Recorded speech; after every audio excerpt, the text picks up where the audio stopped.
할렐루야. 예배가 기쁨이고 예배가 감사함이십니까? 저와 여러분의 삶 속에 하나님의 은혜가 있어서 예배에 나올 때에는 기쁨으로 나오시고 예배에 나올 때에 감사가 가득하시기를 주의 이름으로 축원합니다.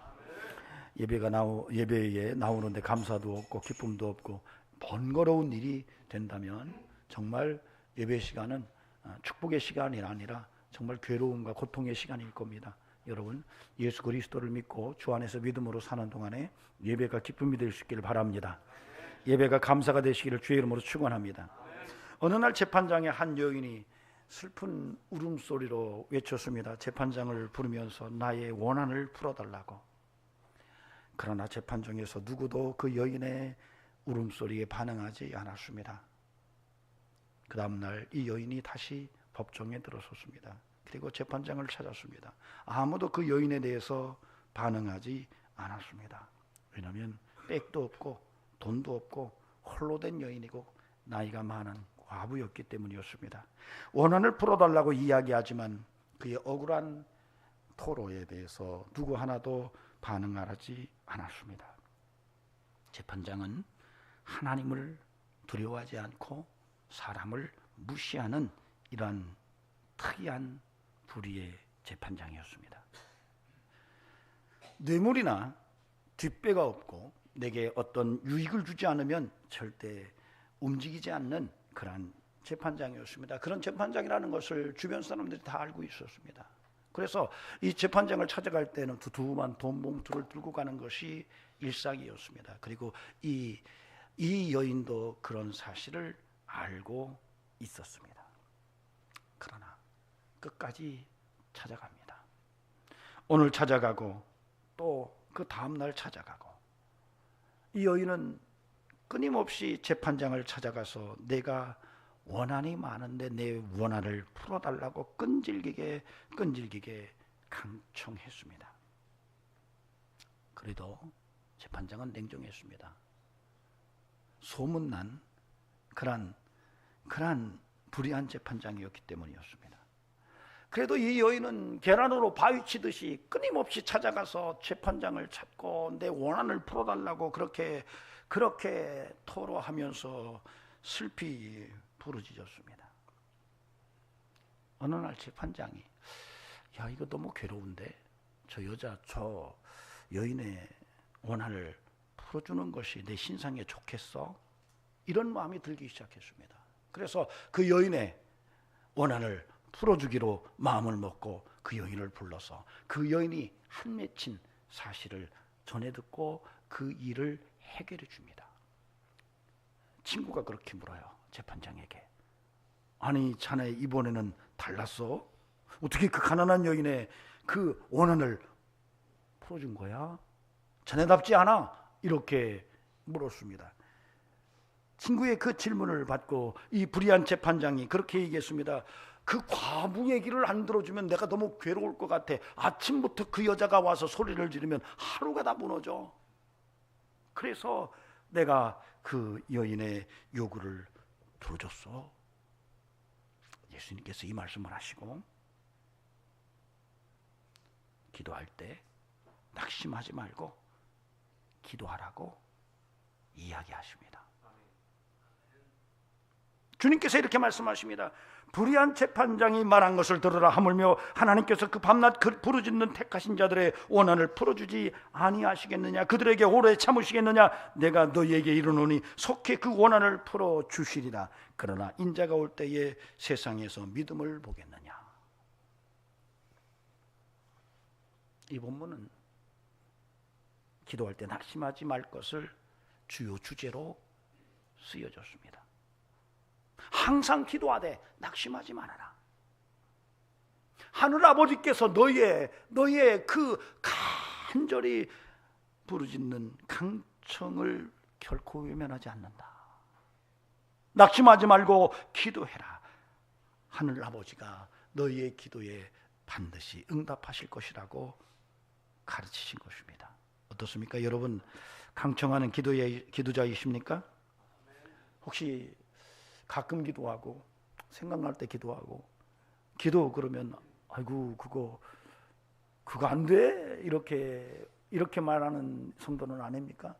혹 기도한다고 하는데 기도하다가 빈번하게 낙심하고 에이 기도해도 헛거야 이렇게 생각하고 신앙생활하고 있는 것은 아닙니까? 여러분, 오늘 낙심하지 않는 영성, 낙심하지 않는 기도자의 영성이 여러분에게 다시 한번 다짐될 수 있기를 주의 이름으로 축원합니다. 예, 여러분, 성경에 보면은 기도에 대해서 굉장히 강력하게 강조한 그런 믿음의 선배들이십니다. 바울 같은 경우는 쉬지 말고 기도하라고 이야기합니다. 쉬지 말고 기도해라. 여러분, 사무엘 같은 경우는 내가 기도를 쉰다면 내가 죄 짓는 거야 라고 이야기했어요. 그러니까 사무엘은 기도를 쉬는 것이 죄라고까지 생각을 했습니다. 여러분, 엘리야는 그가 기도한 적 하늘문이 열리고 3년 반 동안 가물었던 대지에 비가 내리는 역사가 있었습니다. 여러분, 정말 놀라운 것은 예수님입니다. 예수님은 하나님이시거든요. 정작 기도가 필요 없는 분이세요. 그런데 그분은 밤새도록 기도를 하십니다. 제자들과 함께 밤새도록 기도할 때가 다반사였습니다. 정작 기도가 필요 없었던 예수님조차도 그렇게 전심으로 밤을 맞도록 기도하셨던 이 모습을 우리에게 보이시고, 겟세마네 동산에서 십자가를 지시기 전에 기도하실 때는 땀방울이 핏방울 떨어지듯이 그렇게 간절함으로 기도하셨습니다. 여러분, 한번 생각해 보세요. 기도할 때 땀방울이 떨어지는데 마치 코피가 쏟아지듯이 땀방울이 쏟아진다면 얼마나 전심으로 기도했을까요? 여러분, 성경에는 많은 믿음의 선배들이 기도에 대해서 이야기를 합니다. 그리고 독특한 것은 그 모든 믿음에 쓰임받은 위대한 신앙의 부인들은 공통점을 가지고 있다는 건데, 바로 그가 기도하는 사람들이었다는 겁니다. 마가복음 9장에 가면은 귀신 들린 아들을 예수님께 데리고 가서 그 아들을 치유시켜달라고 요구하는 아버지 이야기가 나옵니다. 예수님께서 믿음으로 그 아들을 고쳐주십니다. 제자들이 나중에 조용할 때 예수님을 찾아와서 물었어요. 왜 우리는 안 됐냐고, 왜 우리는 그렇게 예수님처럼 귀신을 쫓아내지 못했냐고 이렇게 물었을 때 예수님께서 기도 외에는 이런 유가 나갈 수가 없다라고 말씀하십니다.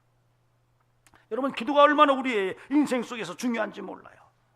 그러므로 저는 부탁을 드립니다. 저나요, 우리 모든 성도님들이 기도의 사람이 되기를 주의 이름으로 간절히 축원합니다. 그래서 오늘 기도에 대해서 한번 생각해 봅시다. 아이고, 목사님 늘 들었잖아요. 여러분, 귀가 따갑도록, 귀에 딱지가 않도록 듣는 말씀 중에 하나가 기도에 대한 설교라는 거. 그리고요, 그렇게 성경에서 많이 얘기하는 것은 중요하기 때문에 그래요. 그러니까 여러분, 굉장히 중요하니까 마음을 열고 하나님의 음성이 여러분 마음밭에 심겨지기를 주의 이름으로 간절히 부탁을 드립니다. 자, 오늘 본문에서 첫 번째 메시지가 1절에 등장합니다. 여러분 1절 보시기 바랍니다. 같이 읽어보시겠습니다. 예수께서 그들에게 항상 기도하고 낙심하지 말아야 할 것을 비유로 말씀하여, 항상 기도하고 낙심하지 말 것을 제자들에게 가르치시는 본문이라는 거예요. 여러분, 우리가 인생을 살다 보면은 항상 기도한다는 것이 쉬운 일이 아닙니다. 어때요? 여러분 항상 기도하십니까? 할렐루야. 야, 우리 서창호 집사님이 정말 골든박스에 앉아 계세요. 제일 앞자리에. 언제부턴가 앞자리로 오셨어요. 그랬더니 항상 기도하느냐 그랬더니 아멘 그러시네요. 제가 확인은 안 해봐서 모르겠습니다. 근데 아멘을 했다는 자체가 믿음이 가상한 거죠.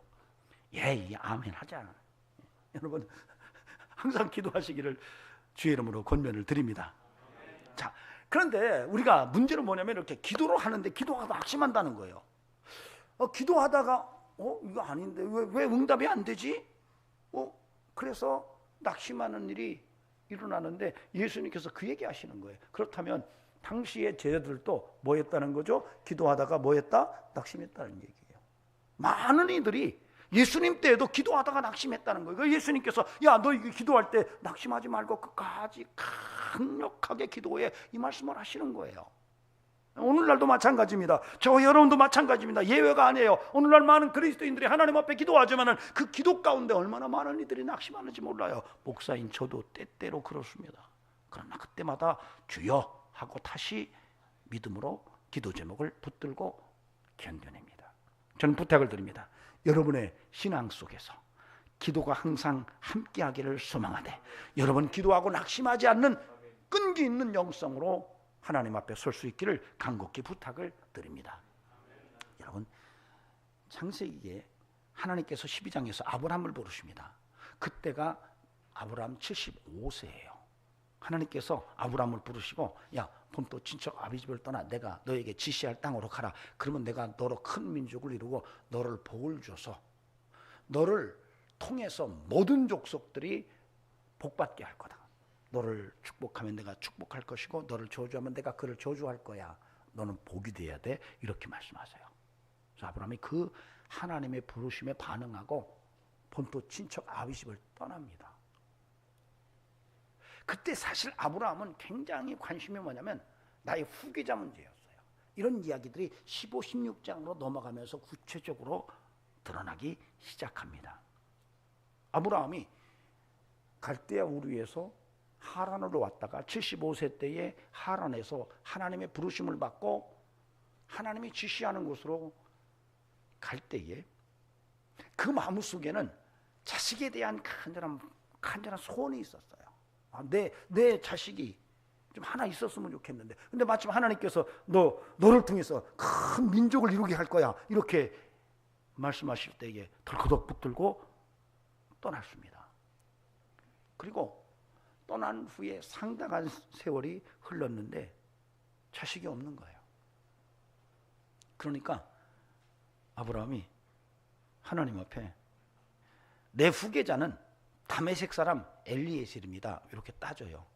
그러니까 하나님이 아브라함을 불러서 밤하늘에 많은 별들을 보라고 하세요. 그리고 나서 야, 네 후손들이 저 밤하늘에 별처럼 많을 거야. 이렇게 약속을 다시 한번 상기시켜 주세요. 아브라함이 다시 위로를 받고 세월이 흐릅니다. 10년째 85세가 됐을 때 여전히 후계자가 없는 거예요. 자식이 없는 거예요.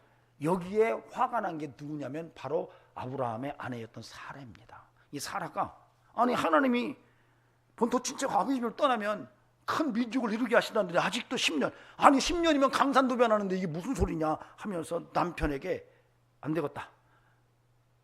이제는 최후의 방법을 쓰자. 그래서 자기 몸종이었던 하가를 첩으로 줍니다. 우리나라도 과거 역사 속에서 그런 걸 보지만은 당시에도 첩의 아들은 본부인의 자식으로 입적이 가능하고 재산권을 줄 수가 있었습니다. 그래서 사라는 하가를 통해서 자식을 낳으면 내 아들로 입적시켜 놓고 그를 통해서 다음 후계를 이어가도록 하려고 그렇게 첩으로 몸종 하가를 아브라함 남편에게 주었어요. 그래서 태어난 게 이스마엘입니다. 그런데 하나님은 여전히 아니라는 거예요. 약속의 아들이 있다는 거예요. 25년 만에 기도가 응답됩니다. 어떤 기도는 2박 3일 기도하고 응답받기도 해요. 그러나 어떤 기도는 25년에 응답받기도 합니다. 제가 아는 권사님은 남편을 위해서 그렇게 눈물로 기도했는데 남편이 예수 안 믿는 거예요. 50년 만에 예수 믿었어요. 죽기 전에. 어떤 기도는 기도 즉시 응답됐지만 어떤 기도는 10년 가도 응답이 안 되는 경우가 있어요. 50년 가서야 응답되는 경우가 있어요. 여러분 그래서 성도의 기도는 낙심하지 않는 기도해야 됩니다. 저와 여러분에게 그런 기도의 끈기가 있기를 간곡히 주의 이름으로 부탁을 드립니다. 오늘 1절 말씀에서 분명히 말합니다. 예수께서 그들에게 항상 기도하고 낙심하지 말아야 할 것을 비유로 말씀하여 항상 기도하되 낙심하지 말라. 저는 부탁드립니다.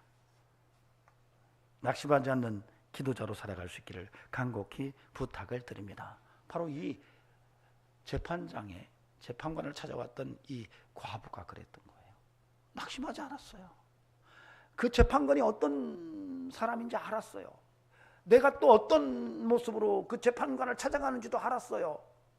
내가 한 번 구하고 두 번 구한다고 해서 쉽게 움직이지 않을 거라는 이런 생각이 이미 판단이 됐어요. 그럼에도 불구하고 이 과부가 끊임없이 정말로 재판관을 날마다 찾아가서 귀찮게 하는 거예요. 강청하는 기도로 놀랍게도 이 재판장의 마음이 움직이고 이 여인의 강청하는 구함으로 재판장이 두 손 두 발 다 들고 항복하는 거예요.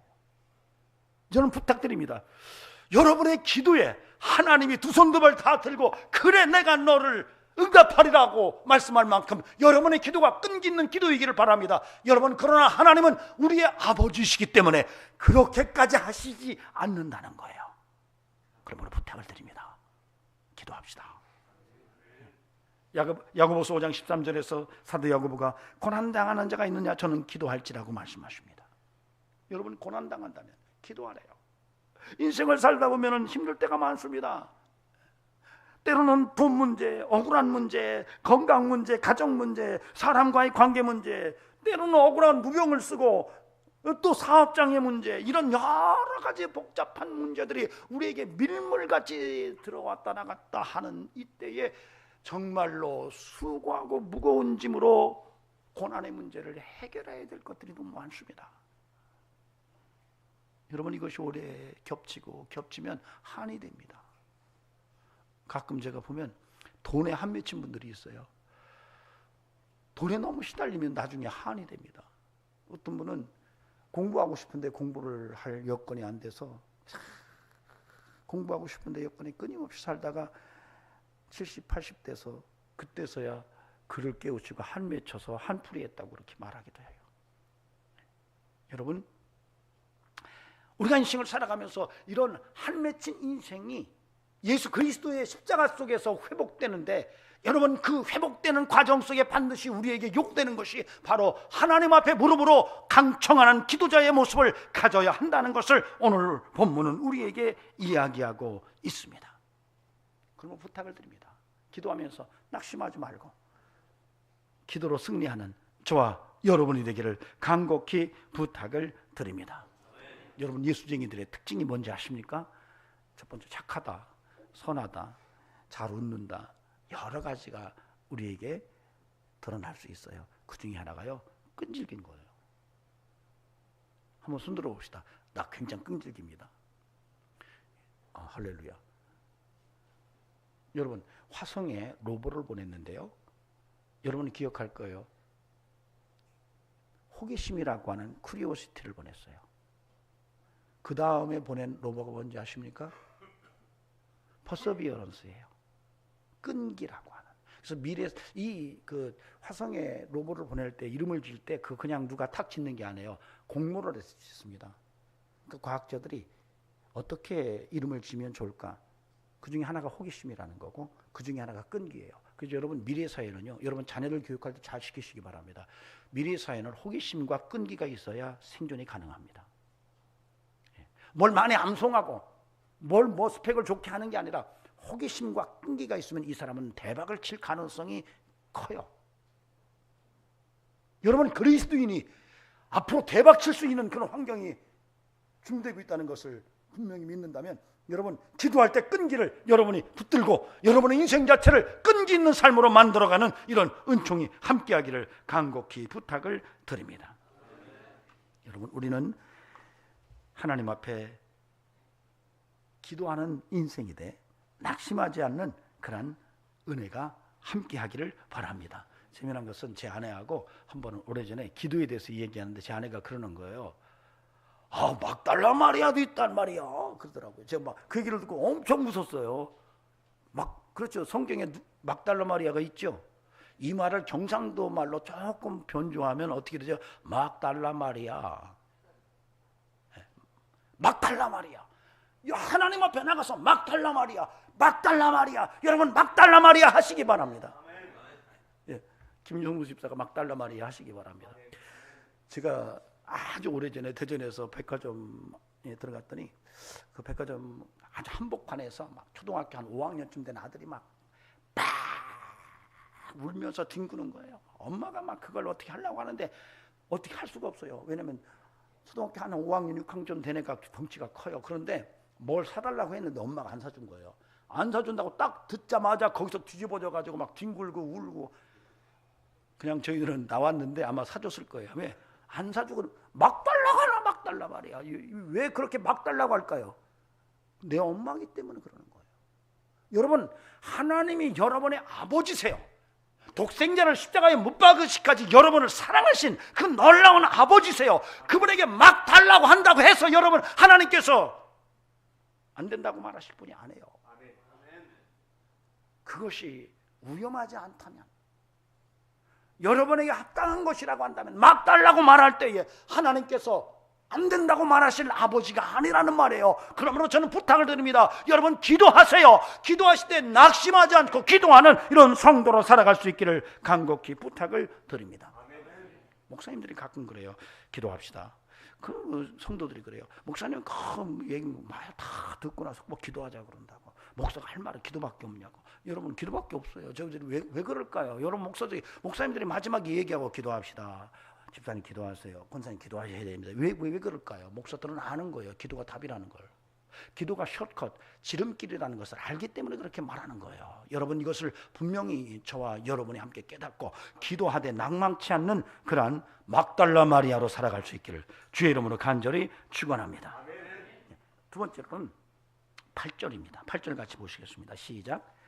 내가 너희에게 이르노니 속히 그 원한을 풀어주시리라. 그러나 인자가 올 때에 세상에서 믿음을 보겠느냐. 아멘. 예, 여기에서 보면은 아주 그 속히 원한을 풀어 주시겠다라고 이야기하면서 인자가 올 때에 세상에서 믿음을 보겠느냐라고 말해요. 사실은 기도와 믿음을 연결을 하는 구절체입니다. 그러니까 기도하라고 해놓고 믿음을 얘기해요. 근데 그 사이에 끼어 있는 게 마지막 때를 얘기해요. 그러니까 이 본문은 믿음과 기도를 연결하고 이것을 마지막 때와 연결하고 있는 이런 구절체로 읽을 수가 있어요. 여기에서 분명한 것은 믿음이 얼마나 귀하고 믿음으로 기도한다는 것이 얼마나 우리에게 중요한지를 우리가 읽어낼 수가 있습니다. 여러분, 우리의 기도가 믿음의 기도여야 돼요. 우리가 항상 기도하고 예수님의 이름으로 기도합니다 라고 마지막에 마침표를 딱 찍습니다. 그 말은 뭐죠? 예수님을 믿고 기도한다는 거예요. 예수님의 이름을 의지하여 기도한다는 거예요. 여러분, 내 이름으로 기도하는 게 아니에요. 내 감정으로 기도하는 게 아니에요. 내 간절한 소원 때문에 기도하는 게 아니라 예수님의 이름으로 기도하는 거예요. 그 이름을 믿기 때문에 기도하는 거예요. 저는 부탁을 드립니다.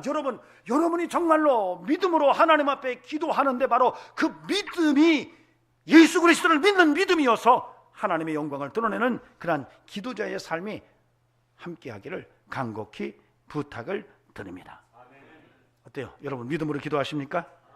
예, 여러분 믿음으로 기도하십시오.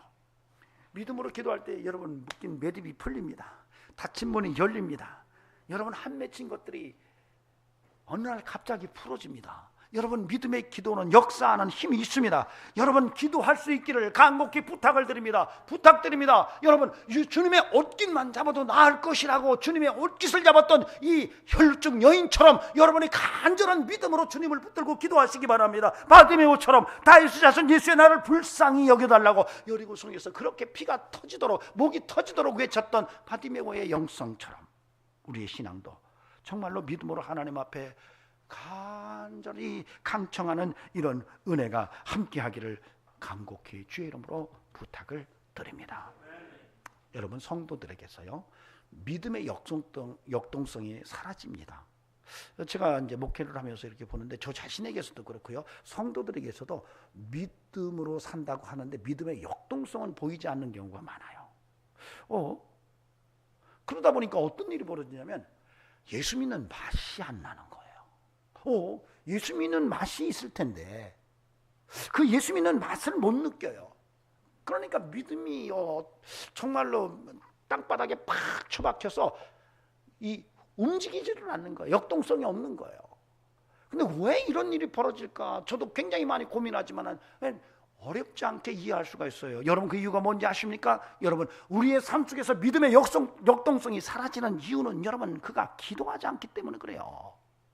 여러분 성도가 기도하지 않으면 목사도 기도하지 않으면 믿음의 역동성을 잃어버립니다. 그래서 목사님들도요, 목회의 기쁨과 감동을 상실합니다. 목사님들이요, 목회하면서 기도하지 못하면은요, 어느 날부턴가 이게 직장처럼 바뀝니다. 목회의 감동과 역동성이 사라져버려요. 믿음의 산 역사들이 나타나지 않기 때문에 그래요. 여러분, 성도들도 마찬가지입니다. 성도들의 얼굴에서 예수 믿는 생기, 정말로 예수 믿는 감동, 정말로 내가 예수 믿은 것이 내 인생 속에 가장 멋있는 것이었어 라고 하는 이 놀라운 고백이 사라졌다면, 여러분, 반드시 그 사람은 무릎으로 하나님 앞에 나가지 않기 때문에 그래요. 기도하지 않는 삶이 그의 인생이기 때문에 그런 믿음을 드러내는 거예요. 부탁드립니다. 하나님 앞에 무릎으로 나가십시오. 음식을 먹었는데 음식 맛이 느껴지지가 않는다면 참 먹는 자체가 고역일 겁니다. 음식을 먹을 때 먹는 것마다 맛없는 게 없다면 먹는 시간은 그야말로 진심일 거예요. 저 뒤에 우리 조은숙 집사님한테 내가 물었어요. 집사님은 음식이 맛없을 때가 없지 그랬더니 그렇대요. 제가 왜 물어봤냐면 그 아버지가 지금 항암 때문에, 암 때문에 기도받고 있거든요. 맛이 없대요. 음식 맛이. 그래서 왜 그러시냐 그러면서 그 딸인 조은숙 집사한테는 집사님은 맛없는 게 없지 그랬더니 그렇죠. 맛없다는 자체를 이해를 못하죠 그러더라고요. 근데 언젠간 또 그럴 때가 와요. 여러분, 예수 믿는 맛이 있는 거예요. 여러분, 이 은혜가 살아있기를 바랍니다. 이 믿음이 살아있기를 바랍니다. 이제는 여러분 정말로 입을 크게 열라, 정말 하나님 앞에 나가서 입을 크게 여시기 바랍니다. 구하라, 찾으라, 두드리라. 여러분, 하나님의 약속을 붙들고 나가서 하나님 앞에 구하고 찾고 두드리시기 바랍니다. 네 입을 크게 열라. 정말로 하나님이 그의 입을 확 하나님의 축복으로 채워주시는 역사가 나타날 줄로 믿습니다. 저와 여러분의 삶 속에 그런 축복과 은혜가 함께하기를 바랍니다. 그런데 오늘 본문 8절에서 이렇게 믿음의 기도와 말세가 연결되어 있어요. 이게 무슨 얘기냐면, 말세는 뭐죠? 주님이 다시 오시는 거거든요. 주님이 다시 오시는 것과 왜 연결해 놨을까? 여러분, 반드시 이것은 의미를 우리에게 드러냅니다. 믿음으로 기도하는 성도는 주님의 재림을 잘 준비하는 영성으로 산다는 얘기예요. 여러분, 믿음으로 기도하지 않는 성도라면 그는 주님의 다시 오심을 제대로 준비하지 못하고 있는 삶일 수도 있다는 거예요. 여러분, 주님이 다시 오실 것을 믿으십니까? 예. 그리고 그 주님이 다시 오시는 것을 잘 준비하고 계십니까? 예. 만약 여러분이 거기에 아멘이 된다면 여러분 그저 나름대로 기도하고 믿음의 역동성이 있기 때문에 그 대답이 가능한 겁니다. 부탁드립니다. 여러분, 믿음의 기도가 주의 다시 오심을 준비하는 힘이라는 것을 오늘 우리가 깨닫고 기도할 때 정말 믿음으로 기도하는 성도이기를 주의 이름으로 축원합니다. 마지막으로 7절 말씀 같이 보시겠습니다. 같이 읽겠습니다. 시작.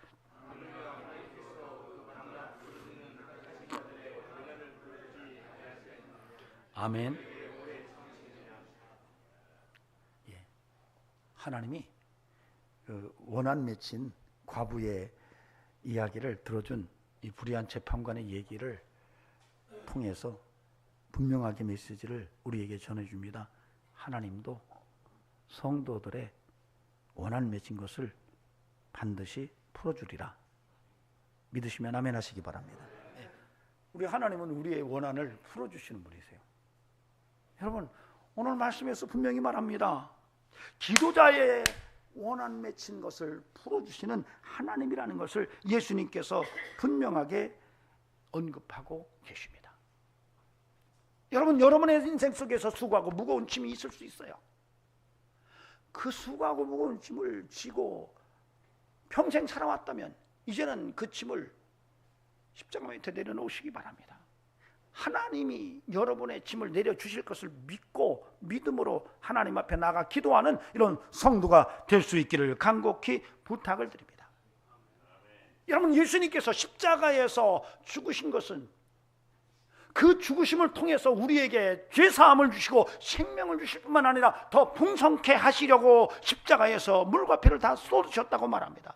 도적이 오는 것은 도적질하고 죽이고 멸망시키려고 오지만은 주께서 오시는 것은, 내가 오는 것은 생명을 얻게 하고 양으로 더 풍성한 삶을 위해서 왔다고 선언하신 주의 약속을 우리가 붙들고 산다면, 여러분, 우리 하나님이 내 인생에 수고하고 무거운 이 한 맺힌 인생의 모든 것들을 반드시 풀어주실 것을 믿고 하나님 앞에 기도하는 이런 성도가 된다면 정말로 하나님께서 여러분을 통해서 영광 받으시는 복된 은총을 허락하시리라고 믿습니다. 살다 보면은 내 얼굴 못생긴 것도 한 맺혀가지고 막 뜯어고칩니다. 한 맺힌 사람 많아요. 그 중에 내 얼굴이 보기에는 멀쩡한데, 우리 이윤희 집사님이 늘 그러세요. 어렸을 때 성장하는 과정 속에서 형제들 가운데 제일 자기가 못생겼다고 생각했대요. 그래서 거울을 안 봤대요. 근데 예수 믿고 나서 이제 자주 거울을 본대요. 볼 때마다 너도 괜찮게 생겼구나 그런대요. 네. 한이 풀린 거죠. 이거 한이 풀린 거예요. 예수 믿고 나서 거울 안 보던 거울을 본다는 것은 자기의 아픔을 한 맺힌 것을 푼 거예요. 네. 여러분, 우리 하나님은 그런 분이세요. 예수 안에서 여러분의 한이 풀립니다. 매듭이 풀어져요. 닫힌 문이 열려요.